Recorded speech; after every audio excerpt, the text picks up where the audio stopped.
Bismillahirrahmanirrahim. Assalamualaikum warahmatullahi wabarakatuh. Yang kami hormati Bapak Ibu Guru SMK, khususnya yang mengapu mata pelajaran PKL. Berikut akan kami sampaikan tutorial pengisian e-raport khususnya untuk mata pelajaran PKL. Baik Bapak Ibu, untuk langkah-langkahnya untuk memasukkan nilai untuk mata pelajaran PKL, yang pertama adalah memasukkan tujuan pembelajaran Bapak Ibu. Tentu saja tujuan pembelajaran ini sudah mengacu kepada keputusan BSKP nomor 32 tahun 2024 tentang CP yang terbaru nih Bapak Ibu. Ini untuk khususnya untuk PKL. Yang pertama adalah untuk terkait dengan soft skillnya, kemudian yang kedua adalah kompetensi teknis, kemudian yang ketiga adalah kompetensi teknis baru, dan keempat adalah kewirausahaan.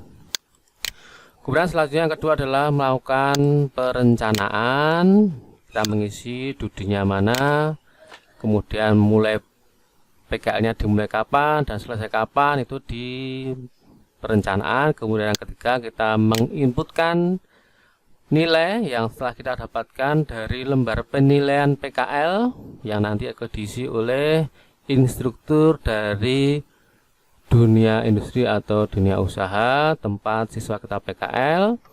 Kemudian yang keempat adalah melakukan input kehadiran sesuai dengan data dari tempat PKL. Berapa kali siswa izin, berapa kali siswa absen, diinput di kehadiran. Kemudian yang kelima adalah melakukan cetak raport. Cetak raport ini bagi khususnya wali kelas. Kalau dari Bapak Ibu pembimbing PKL, bisanya cuma mencetak nilai PKL gitu Bapak Ibu. Baik, langsung saja kita masuk ke aplikasi e-raport Bapak Ibu sekalian. Baik Bapak dan Ibu, kita sudah masuk ke menu beranda di e-raport kita. Pastikan dulu untuk mata pelajaran yang diampu ini sudah muncul mata pelajaran PKL ya Bapak Ibu. Baik, setelah itu kita masuk ke langkah pertama, yaitu memasukkan tujuan pembelajaran Bapak Ibu. Kita masuk ke menu referensi, kemudian kita masuk ke menu tujuan pembelajaran.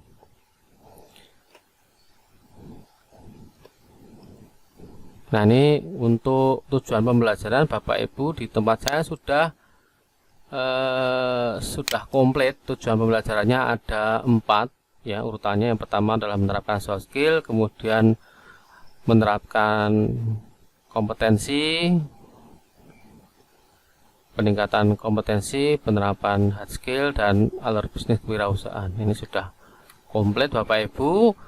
Tapi kalau punya Bapak Ibu nanti ternyata munculnya cuma 3 atau 2, berarti langkahnya masuk ke tambah data ini Bapak Ibu. Masuk ke tambah data, kemudian pilih rombongan belajarnya, kemudian pilih mata pelajarannya, kemudian di sini kita misalkan tadi yang CP apa yang belum muncul, misalkan soft skillnya belum muncul tadi. Nah, kita tinggal pilih untuk yang ini ya, soft skill, kemudian kita unduh template, kemudian kita isi template-nya, kemudian kita upload di sini nanti Bapak Ibu sekalian untuk TP khususnya untuk penerapan soft skill. Tapi kalau sudah muncul seperti punya saya ini sudah komplit, berarti langkah selanjutnya kita tidak perlu menambahkan tujuan pembelajaran, tapi langsung ke menu aksi Bapak Ibu sekalian. Kita melakukan mapping rombongan belajarnya. Pastikan sudah muncul 4 TP-nya sesuai dengan keputusan BSKP nomor 32 tahun 2024. Sekarang kita masukkan rombongan belajarnya, kita simpan. Karena saya mengajar di 2 kelas, berarti saya masukkan di 2 kelas. Sesuaikan dengan rombongan belajar yang Bapak Ibu ampu. Ya.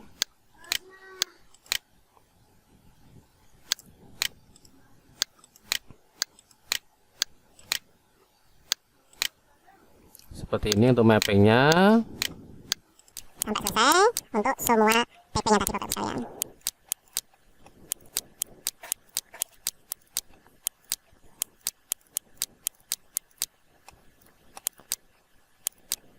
Ini sudah 4 TP, sudah kita mapping.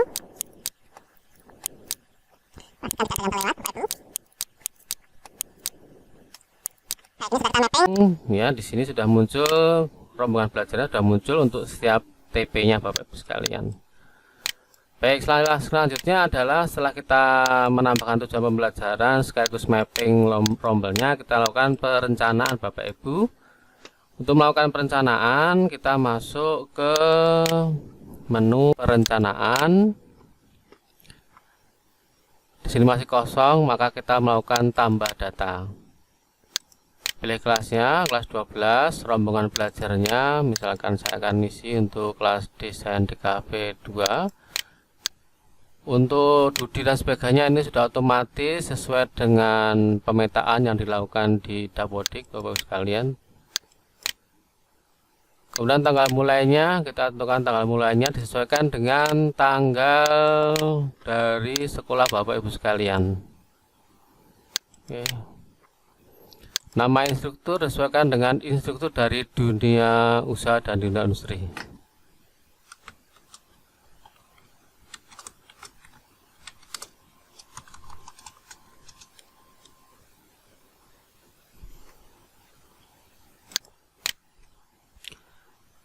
NIP kalau punya tidak usah, kalau tidak punya ya dicentang aja. Kemudian tujuan pembelajarannya kita centang semua Bapak Ibu.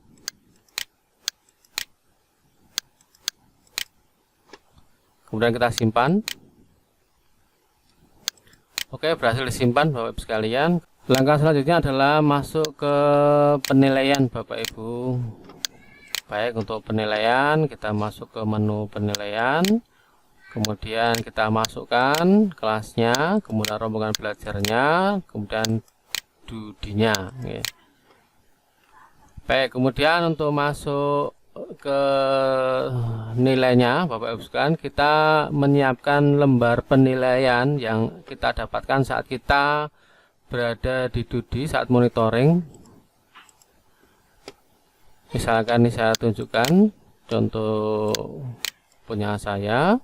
Yang pertama adalah terkait dengan soft skill, kemudian KTL pos dan KL3, kemudian kompetensi baru dan wirausaha.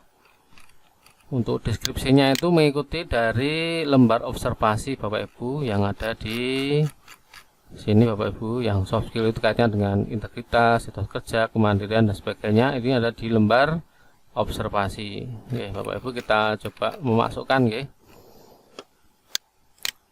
Soft skill. Nah, untuk soft skill itu ternyata di bawah sini. Mohon diperhatikan, jadi nanti biar nggak kebalik-balik. Nilainya adalah 89, deskripsinya seperti ini. Untuk soft skill misalkan sudah menunjukkan integritas, memiliki etos kerja, mandiri, mampu bekerja sama. Ini dapatkan dari lembar observasi. Kemudian namun perlu ditingkatkan dalam menunjukkan kepedulian sosial. Nah, ini bisa kita copy, kita paste di sini. Maaf. Kemudian yang kedua, kompetensi teknis sesuai dengan POS dan K3LH, nilainya 89. Berarti yang di sini kita copy paste juga ini.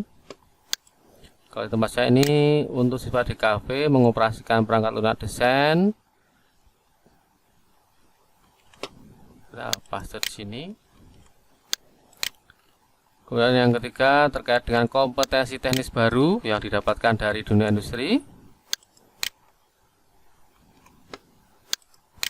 Misalkan mereka dapat mengoperasikan mesin percetakan, mengenal bahan-bahan percetakan. Nah, ini didapatkan setelah mereka mendapatkan kompetensi baru yang didapatkan dari dunia usaha dan industri. Kemudian terkait dengan wirausaha.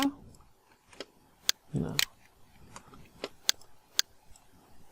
kita copy paste Bapak Ibu sekalian.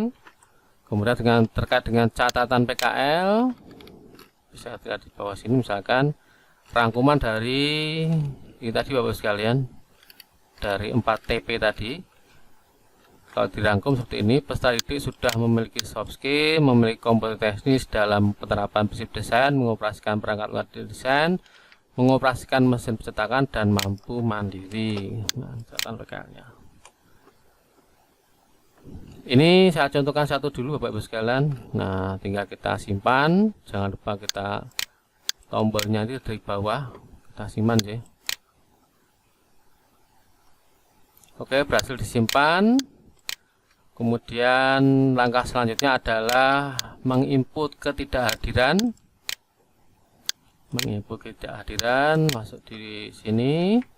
Ini juga berdasarkan lembar observasi Bapak Ibu sekalian.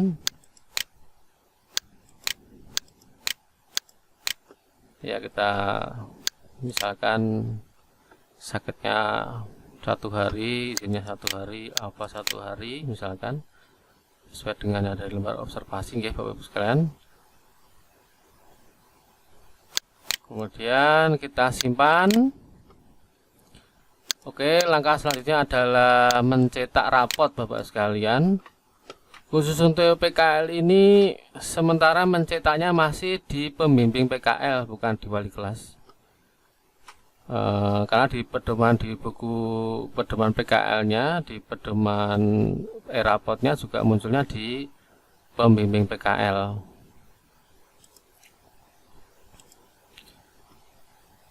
Masuk ke daftar nilai, kemudian kita langsung sudah muncul nama siswanya, kita masuk ke daftar nilai, klik daftar nilai, kemudian cetak.